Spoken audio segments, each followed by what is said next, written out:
Chairman Emeritus, Democracy. And it is the board of JB Muturi that way back in 2011. And we also have the former Honorable Rigathi Gachagua. I think he's making his maiden appearance in the People Dialogue Festival, but you all know that he likes conversations. The former Vice President, His Excellency KALONZO MUSYOKA, is an old pair of hands in dialogue, not just here, but in his role as Foreign Affairs Minister for this country as well for a long time. The Honorable Eugene Wamalwa is also an experienced pair of hands in these circles. They are here to engage with you, and we want to make it tight, brief, straight to the point. So please, DJ, as is the tradition, all these leaders have their dance styles. Honorable KALONZO, I know you have been practicing yours. All right? So we'll do you a favor, but before we do that, I want to introduce our partner, Matthias Camp, to just say jambo. We were winding up this session, and we're happy that we are all here together. Our leaders, these are young Kenyans. They come here as their platform for accountability. You lead parties that have representatives in parliament. You know that parliament has had challenges, and people are deciding that they can have more alternatives to engage with their leaders and hold them to account.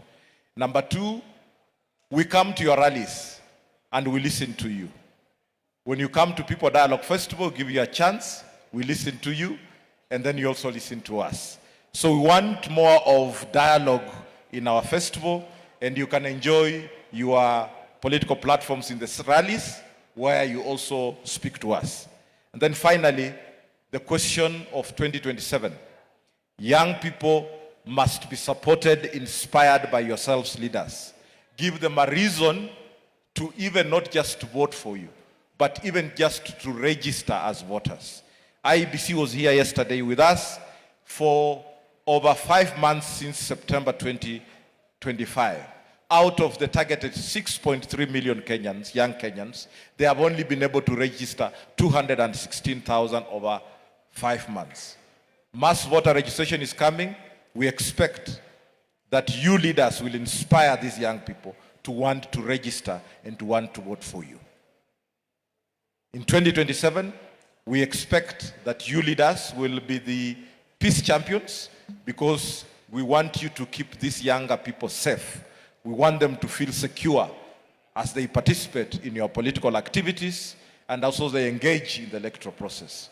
So without much further ado, allow me then to begin by His Excellency, the former Vice President KALONZO MUSYOKA. DJ, but before he arrives here, the usual thing. Take your time, Your Excellency.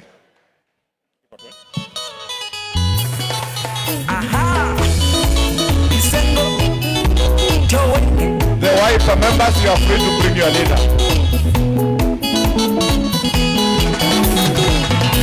Walk over, my baby, twambe usonga. Walk over, kaswiti twambe uwina. Mama neka na kusaku wanye ni maela. Mama nekwa umasaku wanye ni mona. Niwa makwetyo samba sange wasiamana. Measia tulisoma chinye ni nagu. Mateseka na wendo wito ndiwa moja. Mateseka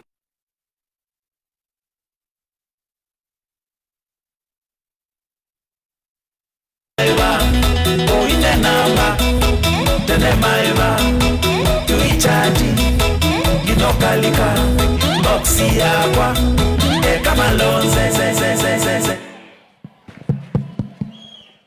Asante. Bwana CEO, Gwanja, and my colleagues, and our partners, and in the very important task of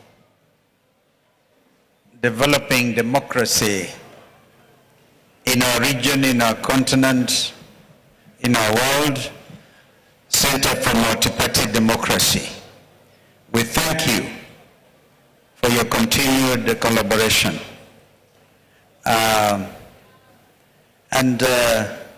I see that this continues to improve every year. and the participation of the young people in particular. Let us say, clap for our young people, because that is where the future is. And because they come in and they participate. But allow me to, where I come from, people say an animal smells exactly like the last bush where that animal slept.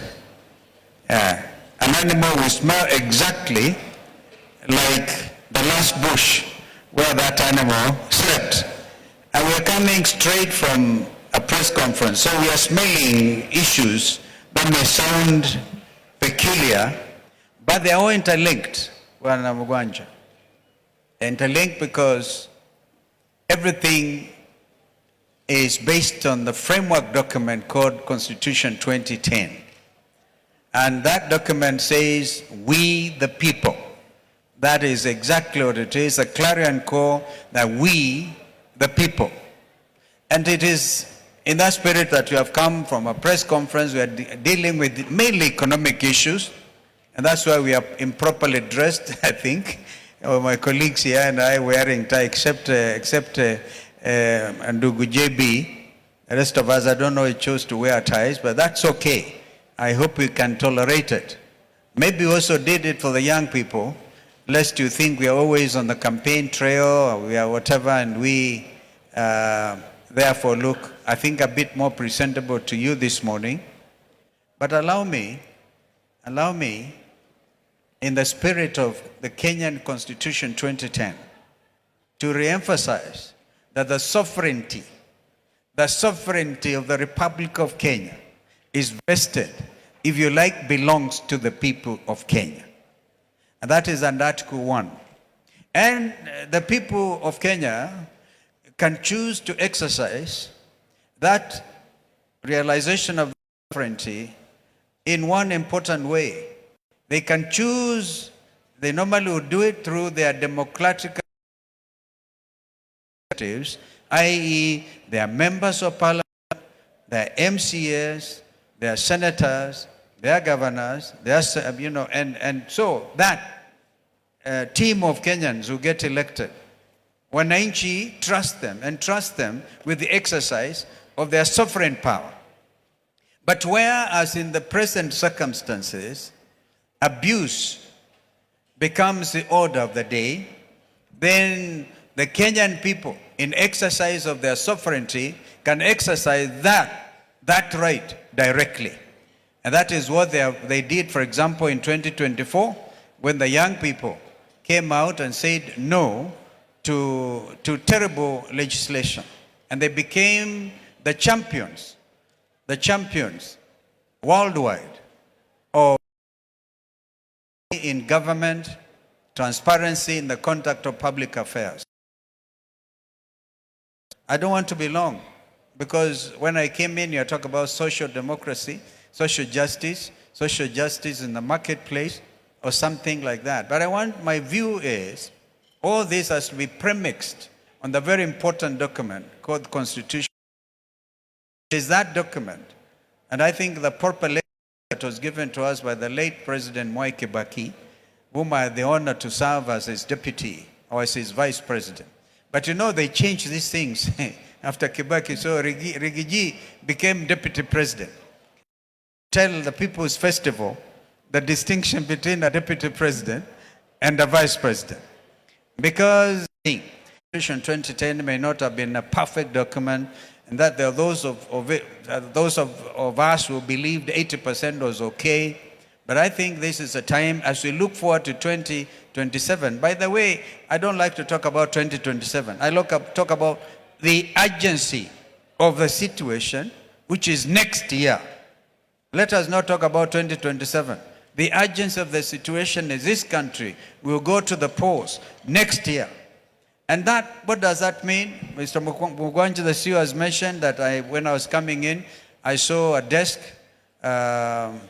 designated for registration of voters, IEBC desk. And you have just heard the paltry numbers that have been registered. And the main issue is they had hoped that the Gen Zs would come out and register as voters. We still want to urge that they do so. The only way to do with a hurting administration that uses brute force to deal with the citizens, is to take them out through the ballot. We have a situation where a sitting head of state made some historic pronouncement, like no other head of state anywhere in the world, will say those who are demonstrating should be shot on the legs. Shot on the legs. The only way to remove such a dictatorship is through the ballot. And that is what we are preparing ourselves to do. But so that I can also make a next important point, is the registrar of persons. We paid a visit to the new team at IEBC.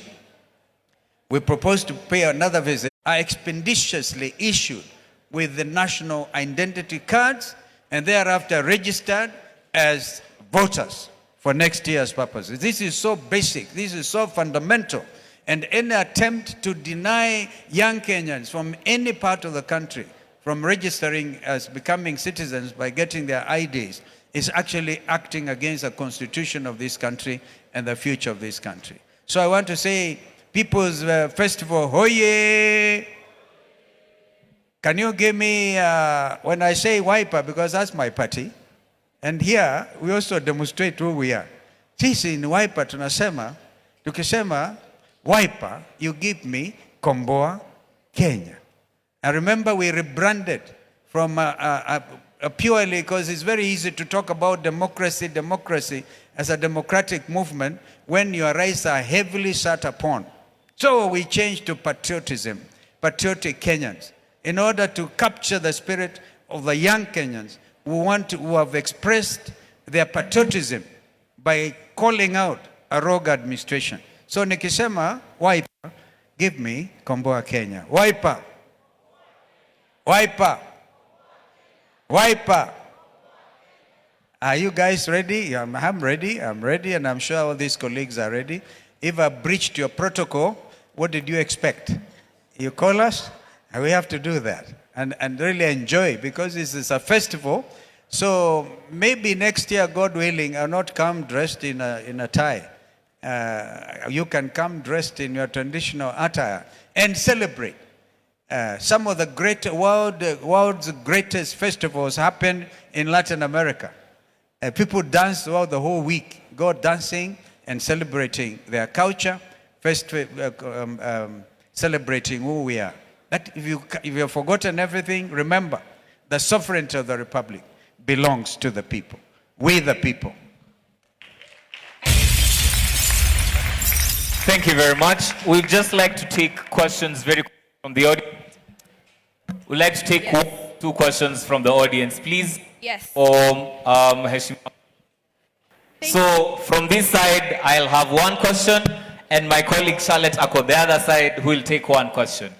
We will note them down, atazijibu tukisonga. Sawa sawa? So Honorable Kalonzo, those are two specific questions to you. Proceed. Kuna swali hapa. All right. Introduce yourself. Good afternoon.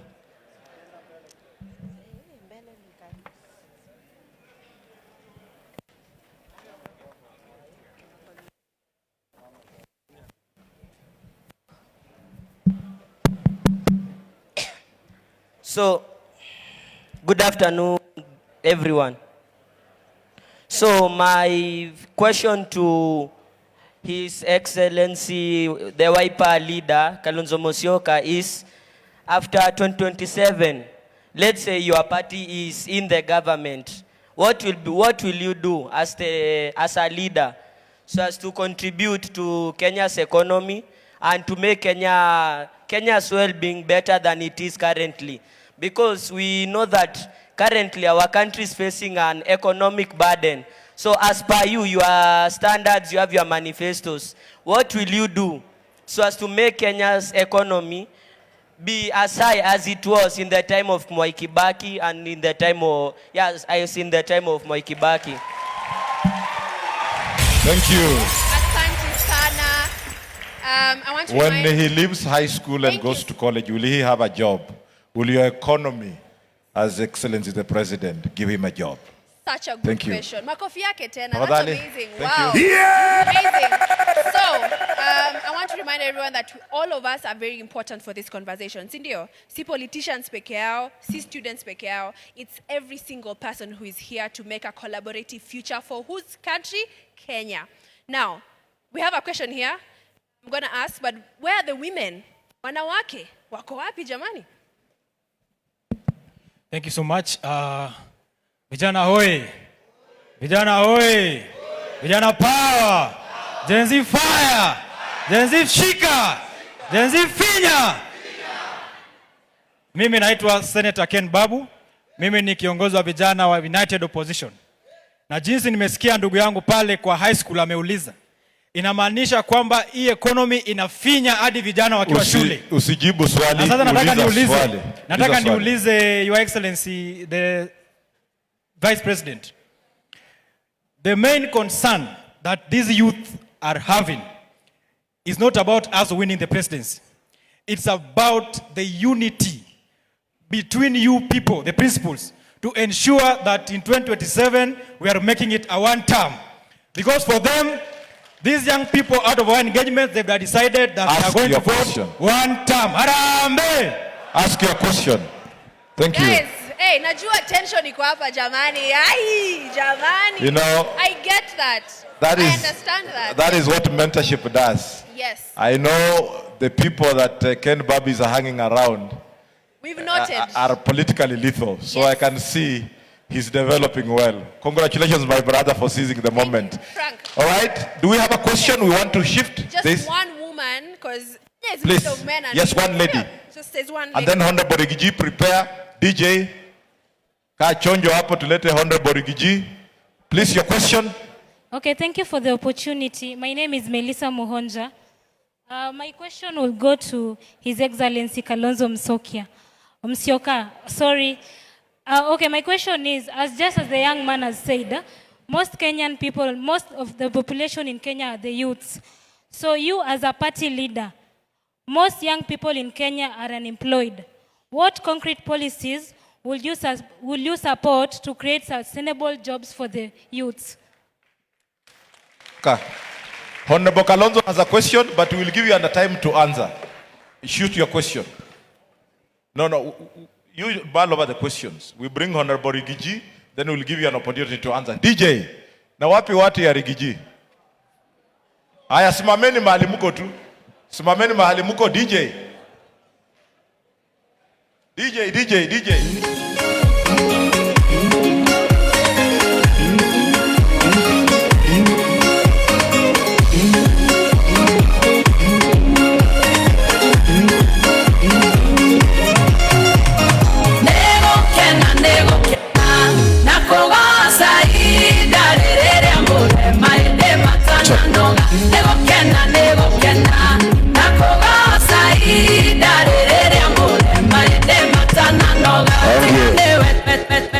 Asante sana. Vijana hoye. Vijana hoye. Thank you very much. Let me first take this opportunity to say how glad I am because of this festival, to allow our young people to dialogue and to have an opportunity to engage and make meaningful contribution for the benefit of our country. I am a great believer of our young people. I am persuaded that despite the challenges that this country has in terms of economy, in terms of governance, in terms of crime, with all those challenges, I am persuaded that as a country, we are fine because we have the greatest resource available to us, the young population.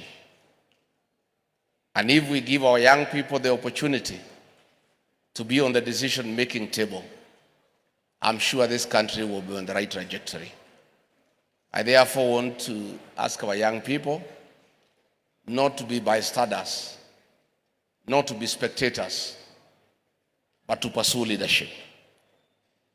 Our young people are very knowledgeable, they are very exposed, they have the energy, they have the zeal. But they must agree that they must be part of the solution to the challenges that we face as a country. So this afternoon, I want to make up a call to our young people. As we go towards the general elections, you are more than 70% of the Kenyan population. Democracy is about the majority. Our young people have the capacity, they have the numbers to be on the decision-making table, and they come and create the solutions that they desire for the country and themselves. And they have no choice because they are the greatest stakeholder in our country, because they have longer to live.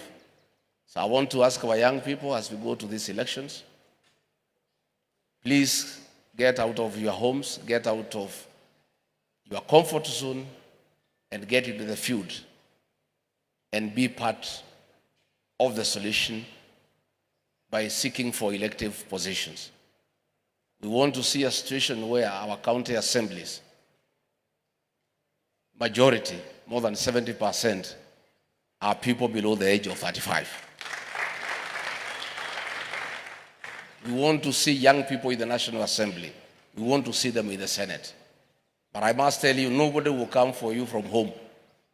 You have to leave the house and come out here and fight for your space. And you are in a better position because you have the energy, you have the knowledge, you have the language, and your colleagues, your peers are the majority. So why not? Why not? So mine, the party that I lead, is about listening to the people. If I say DCP, say Sikisagrau. DCP? DCP? It's about listening to the people. That's why I'm very happy about this dialogue. Let the young people be heard. I had a big problem with William Ruto when I was his deputy during the Gen Z protests, when he refused to listen to the young people and decided to abduct them and kill them. And I was telling them the young people should be heard. They should be allowed to say what they need to say. So when he was saying they are criminals, I told him, no, they are not criminals. They are our sons and daughters, and we must listen to them. I must tell the young people, all of us at the country are looking up to you to save this country. You have the numbers, you have the zeal, you have the conviction, you are not tribal, you cannot be corrupted, you cannot be bribed. The country is looking up to you. But you are doing very well on the smartphone in terms of creating awareness on what people need to do. But the real transformation of our country will not happen on the smartphone. It will happen on the ballot box. And the tool of change is the vote. I want to appeal to our young people, as the mass voter registration starts on the 29th of this month, please acquire the tool of change, the vote, so that next year you can lead all of us, you can lead this country in creating a good government that will govern you the way you want. It is you to decide the way you want to be governed. That can only happen if you decide who will govern you. And that can only happen if you have a vote. So let me pose that challenge to you as we begin the mass voter registration. Let our young people lead from the front. I look forward to further engagement.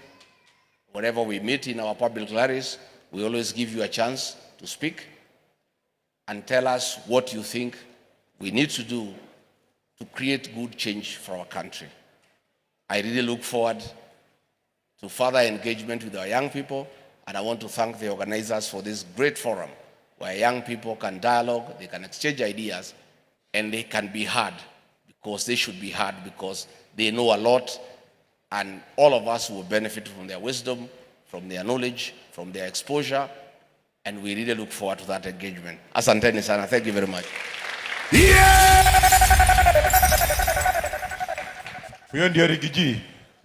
All right, thank you so much.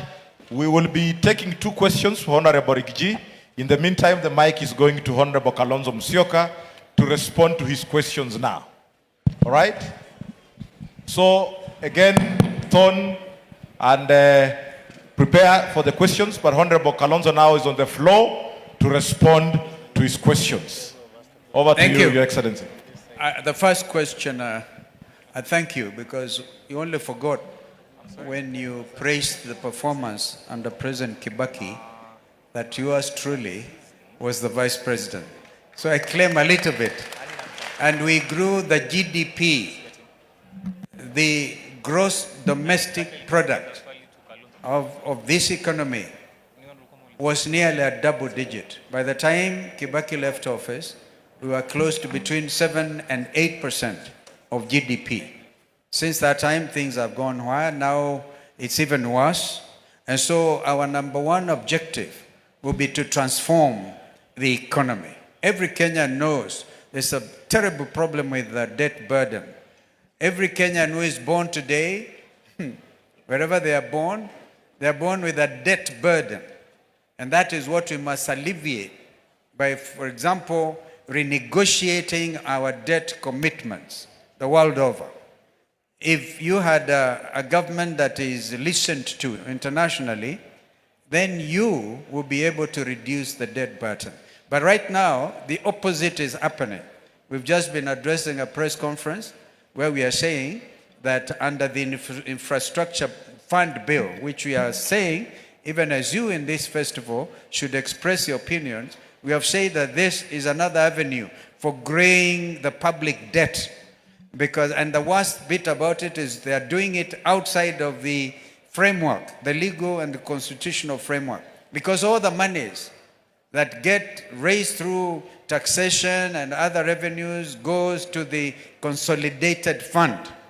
Now the William Ruto administration is seeking to create another avenue which will not be subject to parliamentary approval or oversight.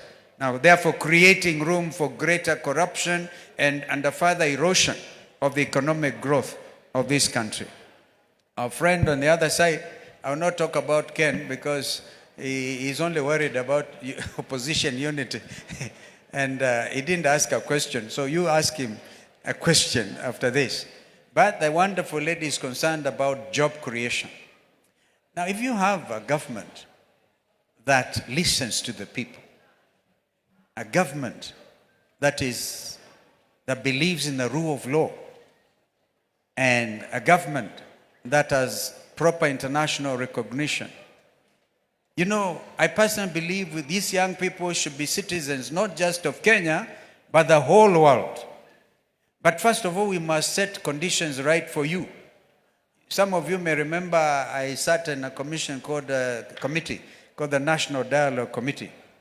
And we receive evidence that over 6,000 companies registered in Kenya actually translocated to Tanzania, to Uganda, to Rwanda.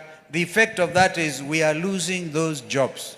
And yet, you have heard from my brother Rigiji that 70% of you are young people. You're going through high school. Of course, never mind the confusion with the CBC and stuff. Yeah. Never mind that, but at least you go out to the job market. You need a growing economy. Therefore, this question is interrelated with the other person's question. You cannot create those job opportunities if you have a country that is dysfunctional, if you have a parliament that is captured, they will never talk for you, if you have a judiciary that cannot quickly do things.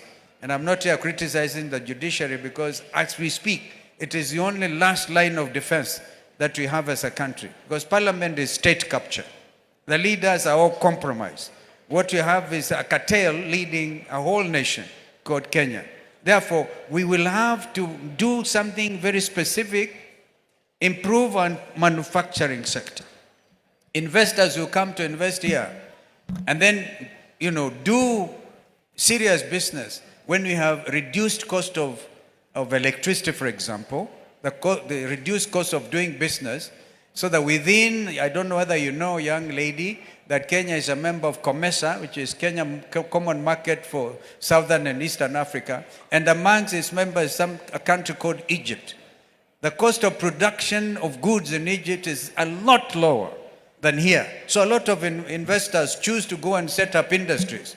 Well, they should be setting up industries here in our country. We will deliberately make it a policy to attract foreign investment, to create industries so that our young people leaving universities and other places will find employment opportunities. But this is part of the conversation. I thank you very much. Thank you, Your Excellency. 2 questions for Honorable Rigathi Gachagua, please. Yes. A lady, a man. There is a lady here. Thank you. Angela, who has Proceed. a question. And then Honorable J.B. Muturi, please prepare to make your remarks shortly. All right, proceed. Good afternoon, everyone. I'm Angela Wambui, a student leader at the University of Embu and an aspiring vice president of the University of Embu. So my question to His Excellency Mheshimiwa Rigathi Gachagua is, first of all, I'd like to say that we as youths and young people, we have felt his impact for the past years that he has been in leadership, and I'd like to say that since he came out from leadership, we also felt the impact now that he advocates for our issues as the youths. So my question is to Mheshimiwa. You have been very vocal about restoring the dignity of the payslip of Kenyan workers. Now, we as the youths, after graduating, we don't have any guaranteed job opportunities. Mheshimiwa, what do you have in store for us as the youths now that our job opportunities and our future after graduating in university is not guaranteed? What do you have in store for us, Mheshimiwa? Turn on the other side. All right. Yes. Kindly, in conclusion, I was requesting if maybe Mheshimiwa could allow me to shake his hand. Rikiji iko Kairitu hapo. Mheshimiwa. Proceed. Proceed. Yes. Angela na Mheshimiwa makofi yao jamani. Amesema only opportunity comes. How many times? Exactly. Angela Chukua na namba hata Mheshimiwa. kama ni ya kijana yake. Asante sana. Ukipata Asante sana. Iko Keith huko nyumbani. All right, thank you. Over to you. Yes, comrades power. Comrades team. Comrades one jam. Aya, sawa. Now, my name is Rono Emmanuel, to Your Excellency and to everyone who can hear me in the order of hierarchy. Your Excellency, we as the youth have been disenfranchised a couple of times, both in opposition and in the ruling government. We've been disenfranchised when it comes to politics. Tunaambiwa kila siku nyinyi ni viongozi wa kesho. Lakini sisi kama vijana, tunataka imefika wakati yetu ya kuingia katika serikali. So to Your Excellency, we as the youth, we are demanding a seat on the table. Because if we are not on the table, then we are the people that will be on the menu. Now, to Your Excellency, what structures have you put in place? Because we cannot work on empty rhetoric. Kila siku tunaambiwa vijana kiti yenyu iko. But when it comes to the real thing, we are kept missing. Comrade, so your to question? Your Excellency, what structures have you put in place to ensure that the youth are part of this thing? Because most of us are politically homeless right now. Hatujui mali tunaenda. And lastly, nikimalizia na ombi langu pia. Pia mimi ningependa kusalimia mkubwa. Na pia as an aspiring politician, pia ukinishikilia mkono kidogo hapa na pale nitashukuru. Asante. All right. Yeah! Finish your Rikiji fever. DJ, tulete Honorable J.B. Muturi. Thank you. Excuse.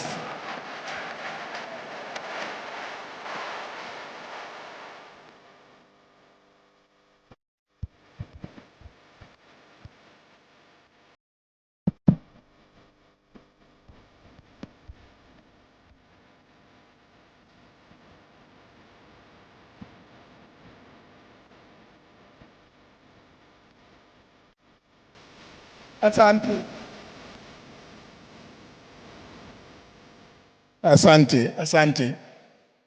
Thank you very much. Let me begin by appreciating the partners, CAS, who are partnered with the CMD, and I'm sure they are partnered with several other of the political parties and other organizations, and for keeping these spirits going on. I know I've been here before in the PDF, but I think, as somebody else observed, I think it's been growing in stature, and I think it is welcome. When I arrived in, I was impressed with the discussion that was happening, and immediately it drew my attention to its appropriateness. Because the things that you are discussing here are well captured in our Constitution. In fact, when you look at the socio-economic rights, our Constitution intends that many of the things that we are discussing should be addressed. But how do we address them? When we do not, first of all, appreciate a very cardinal provision in our Constitution, which is Article 10, on national values and principles of governance. Unless we, as Kenyans,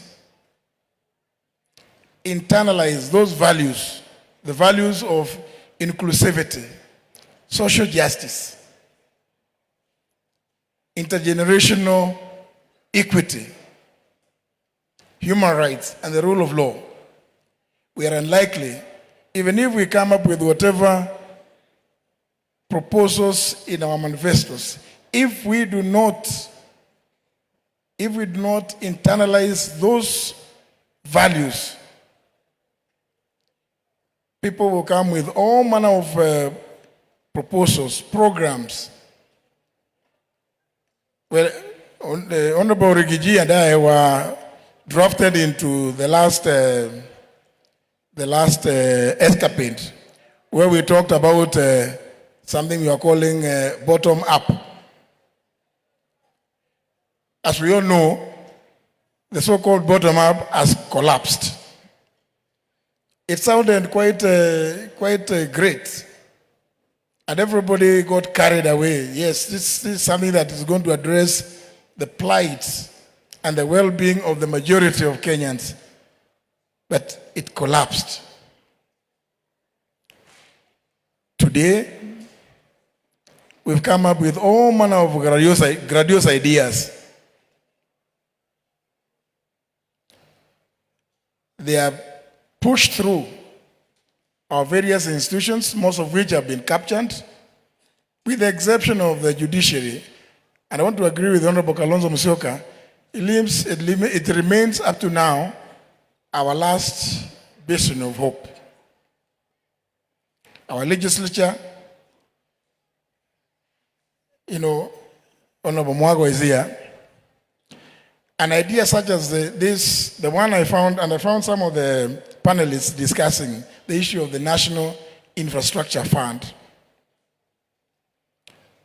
As everybody knows, this thing just came up the other day. How much time has gone into discussing the merits and demerits of that policy? Yet, under Article 10, we are commanded to at all times get those values when proposing policy, interpreting laws, or making laws. At whatever level, in a state office, public office, and any other person, when you come up with policies. Yet, as I heard the panelists say, the thing is like, it's a fait accompli. Just last evening, the National Assembly concluded a debate on it.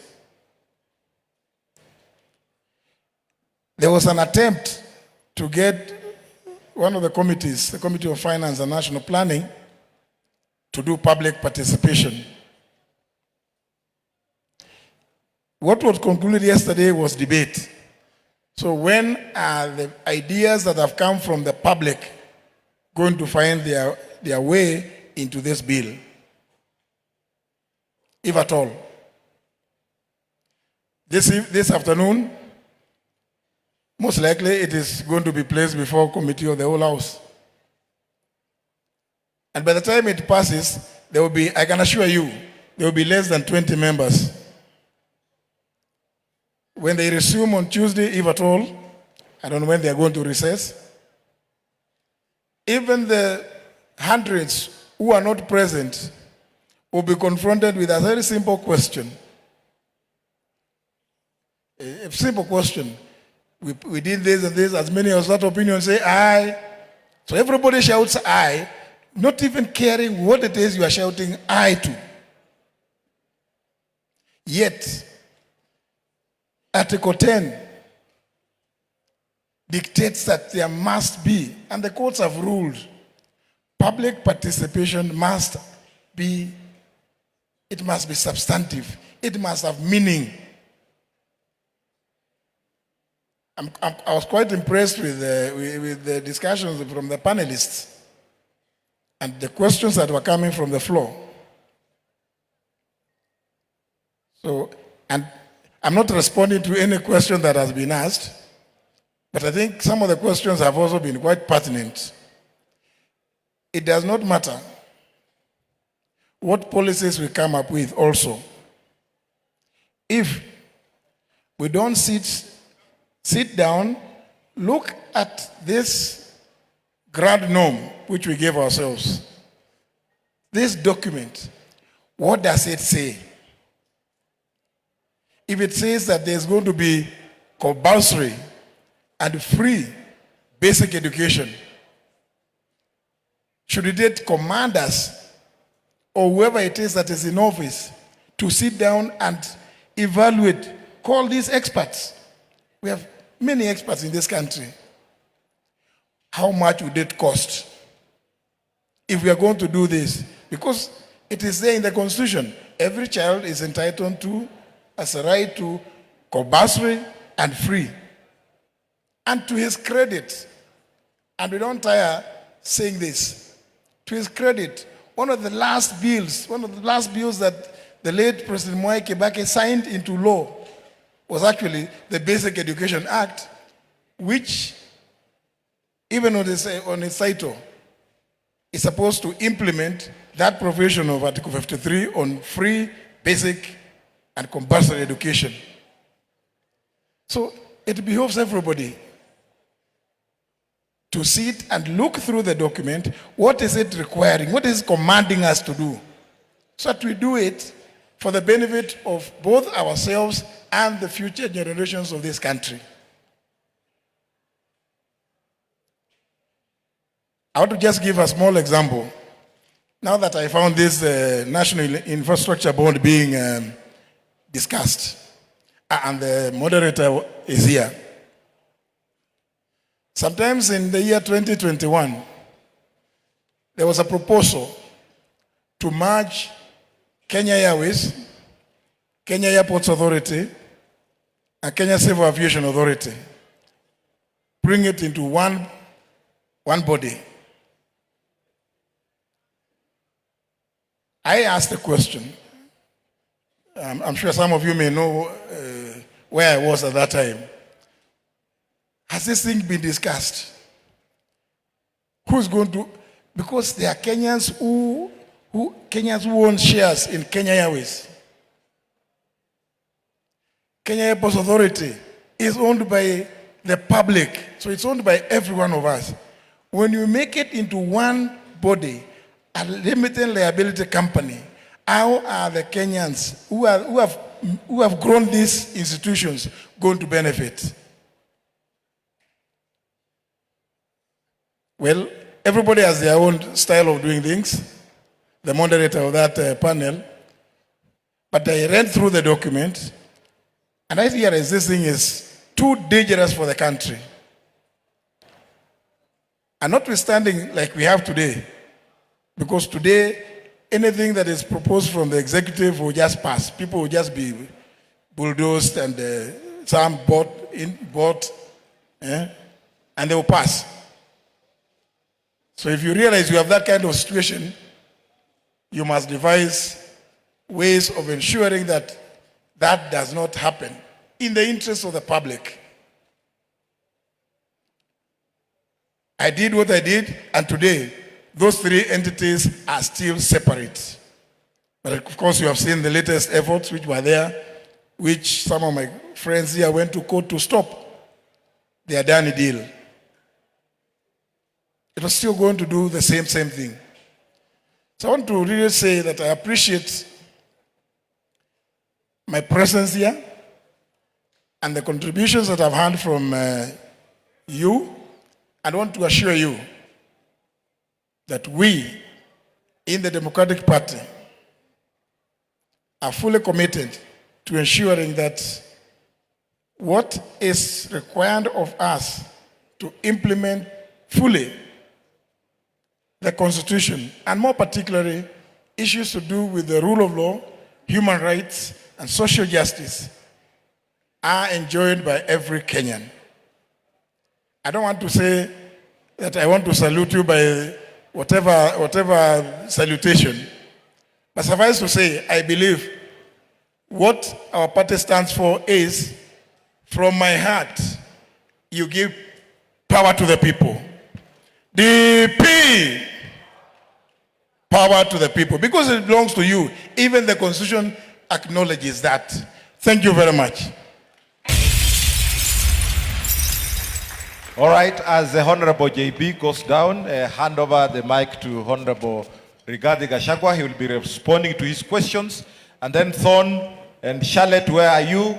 Questions, are you ready? Honorable Rigathi, it was yours. Thank you very much. Angela from Maybe University. It's true, I fight for the dignity of the payslip because the payslips for our workers have been eroded and they have no purchasing power. There is overtaxation, and what's unfortunate is that those taxes are not being used for building roads and providing water and electricity, but those funds are being diverted and used to bribe the people of Kenya. We intend, once we form government, to restore the dignity of the payslip by rationalizing taxation, taxing Kenyans in a prudent manner, and using those taxes for the purpose of which they were taxed, the people of Kenya. It's true, you have talked about the job opportunities so that you can also have payslips that are dignified. We intend to work very hard on import substitution so that we are doing manufacturing here in the country to create job opportunities for our young people and for Kenyans at large. Again, the issues of agro-processing and value addition so that we create as many jobs as practically possible for our young people instead of importing goods from out of the country.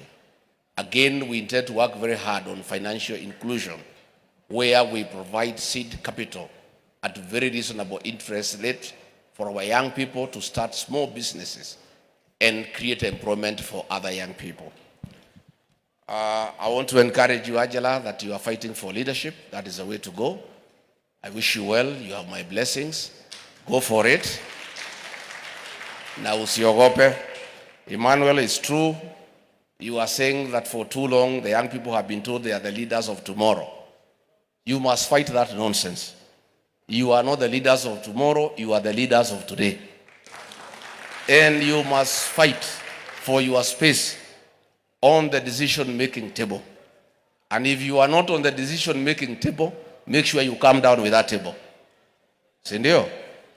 And in our party, DCP, we have clear provisions and created organs for our young people to get them involved in leadership. We have our youth league that is very active. I think the leader of that youth wing, Wanjiku Thega, I don't know whether she's here. Wanjiku Thega is the leader of our youth wing. We also have a caucus for students to engage in leadership. And those of you who are in universities, DCP is your party of choice. We have the leader is called Willie. I don't know whether he's here. He's here. So please, when those of you who want to get into serious leadership, engage this young man, and he can give you how to start getting involved in leadership. We want our young people to participate fully. And as I've told you, nobody will come for you from your houses. Come where the leaders are and demand your space.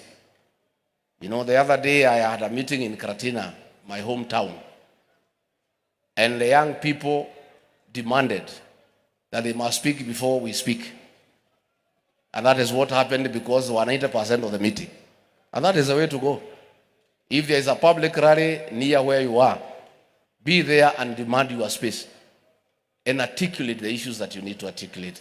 So there will be opportunities for our young people, but it's up to you to do it. And let me advise you, all the leaders you see here, many of them in this country, 80% started their leadership journey at the university.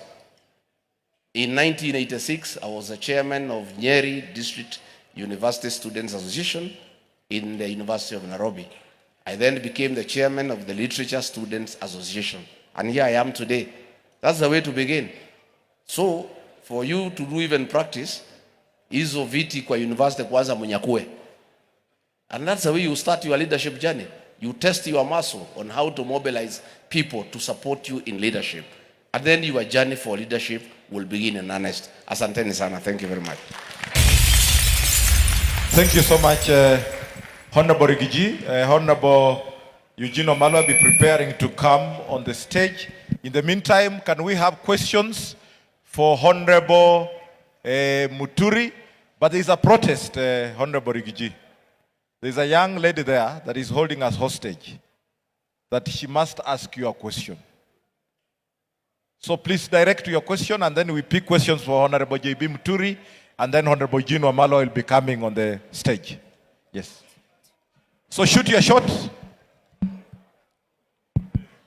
Okay, the congregation at large, the invited guests, good afternoon. And I wanted to ask a specific question on the vision of 2030. As we are preparing for the 2027 elections that are approaching, yes, the power is to the people. And what are we going to do when we reach there? The vision 2030, as we have heard, we have a vision 2030 for Kenya specifically. We have a debt of over 12 trillion. What are you guys doing to revolve around that, to pay all that, and to honor the power of the people at large? That's my question. Thank you so much. Honorable Very Quickly straight to the debt question. Yeah. Thank you very much. It's true we had Vision 2030 that came up with the President Mwai Kibaki and Dr. Kalonzo here. Somehow along the line, William Ruto abandoned Vision 2030 and came up with the bottom-up economic transformation, which has failed. Now he has left the bottom-up economic transformation and has gone to Singapore, which you all know is a lie.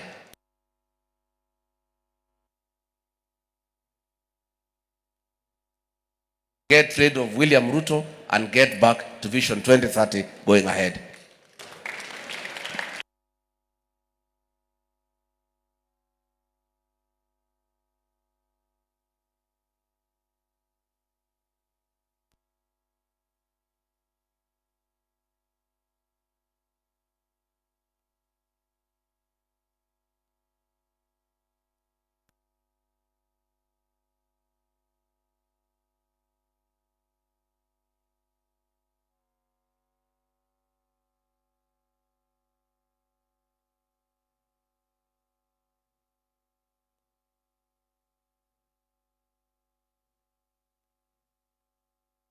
Will be published in 2027. Same way internet was published in 1995 and we missed all the chances zenye zilikuja nayo.